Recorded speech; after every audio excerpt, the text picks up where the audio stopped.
රෙජිනක් වගේ ලස්සන වෙන්න රූප සුන්දරියක් වගේ බබලන්න අපි කැම රස කරන්න කුල්බඩුවක් විදියට පාවිච්චි කරන කළුදුරු වලින් ප්‍රබල රහස් ඖෂධයක් හදාගන්න හැටි අපි බලමු.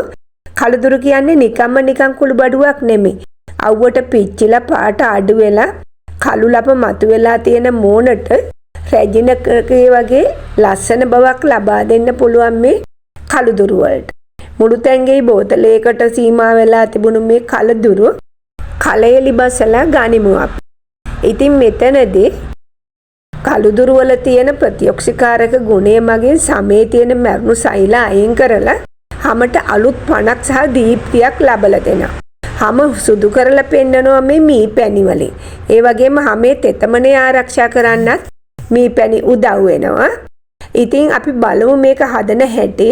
මේකට අවශ්‍ය වෙන්නේ කළුදුරු මේස හැන්දක්, නැවුම් එලකිරි හෝ යෝගට් හැන්දක්, මේ පැණි බිඳු කීපයක්, අවශ්‍ය නම් දෙහි බිඳු දෙකක් විතර දාගත්තට කමක් නැහැ. මුලින්ම කරන්න තියෙන්නේ කළුදුරු ටික පිරිසිදු කරලා තාච්චියක දාලා යන්තම් රජ් කරගන්න. ඊට පස්සේ මේ රත්තුණු කළුදුරු ටික වංගඩියකට දාලා හොඳට කුඩු කරගන්න. කුඩු කරගත්ත මේ පවුඩර් එකට අපි අර මුලින් සඳහන් කරපු මී පැණි ටිකයි යෝගට් හැන්දයි එහෙම නැත්නම් ප්‍රෙස් මිල්ක් හැන්දයි එකතු කරලා ඒකට දෙහි බිඳු දෙකක් දාලා හොඳට කලවම් කරන්න පල්ප් එකක් විදිහට. ඊට පස්සේ ඖෂධීය ගුණය තියෙන මේ මහා බලති පැක් එක මූණේ ආලේප කරන්නේ මෙහෙමයි. මුලින්ම මුහුණ හොඳට සෝදන්න, සෝදලා තෙත මාත්තු කරගන්න. ඊට පස්සේ මේ පැක් එක ඇස්තටේ ගාන්නේ නැතුව මූණේ සහ බෙල්ලේ හොඳට තවරන්න. කළු ලප තියෙන තැන් වලට ටිකක් ඝනකමට තවරන්න. විනාඩි 20ක් විතර මේක මූණේ තියන්න ඇරලා ඇල් වතුරෙන් හොඳට වේලීගෙන එනකොට සෝදන්න. චුට්ටක් සෝදද්දී ඇඟිලි තුඩු වලින් රවුමට ස්ක්‍රබ් කරමින් සෝදලා හරින්න. එකපාරම සෝදන්න ගියාම මූණේ සමට හානි වෙන්න පුළුවන්. සෝදලා ඉවර වුණාට පස්සේ මූණත් අරගෙන ගිහිල්ලා බලන්න කණ්ණාඩිය ළඟට. මැලවෙලා තිබුණ ඔයාලගේ මූණ බල්බ් එකක් වගේ ආලෝකමත් වෙලා තියෙවි.